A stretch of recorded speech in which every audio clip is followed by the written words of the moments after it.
ఏడున్నవరా ఎంకటి అంటే నీ వెనకనే ఉన్న సంకటి అని అన్నట్టుగా గీళ్ళ చిన్న పని అని చెప్పేసి చిన్నమంది గ్రామానికి పోయినప్పుడు అక్కడ పెద్ద పనే కళ్ళారా చూసొచ్చిన కాక నీ అక్క కర్మల మన్నువాడ తెలిసి తెలియక భగవంతుని పట్ల ఎంతో మంది తప్పులు చేస్తుంటే ఈ ప్రకృతి చూపించే కోపం పట్ల మాత్రం రైతన్న ఒక్కడే అనుభవిస్తున్నాడు శిక్షని. నిజమే కదా కాక, ఈ దారెంబడి చూస్తుంటే రైతన్నల గోస గుండెలు తరుకపోయేటట్టుగానే అనిపించింది. నీళ్ళల్లో మునిగి తేలిన పంటలు వాసన వస్తుంటే రైతన్నలు నెత్తికి చేతులు పెట్టి కళ్ళల్లో నీళ్లు గుండెలకు దిగమింగుతున్నారు కాక. నిజంగానే వానలు చక్కగా లేక మొదలే మొలకలు బరబరి ఎల్లక కొంతమంది రైతన్నలు నష్టపోతే నడుమంత్రం కురిసిన వానలకు వాగలు వంకలు పొరులుడుతోని నీట మునిగిపోయి రైతన్నలు కొంతమంది నష్టపోయారు.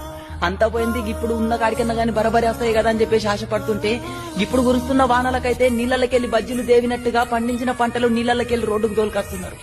పాడైపోయిన పంటలకు పావులు అయ్యకపోయినా పర్వాలేదు గాని పండించిన ఈ 4 గింజల కన్నా గానీ గిట్టుబాటు ధరలు పెంచుతారని చిన్న ఆశపడుతున్నారు ఎంతో మంది రైతన్నలు.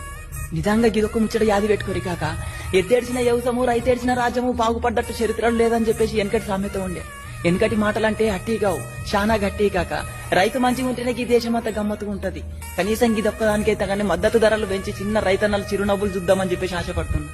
రైతు రైతు రైతో పాడుగాను నీ రాతో మెతుకు మెతుకుపై నీ పేరున్న వెతుకులాట నీ బతుకో చివరకు చేరుతుంది ఏ చితికో.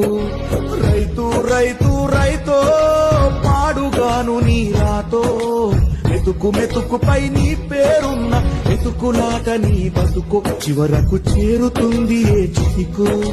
నువ్వు పండించే ధాన్యమే దేవుని గుళ్ళో ప్రసాదం, ఆ దేవుడికెందుకు తెలియదు మరి నీ ఇంట్లో నీ విషాదం. కళ్ళ కట్టుకొని తింటారు నీ కన్నీళ్ళెవరు పాపరు.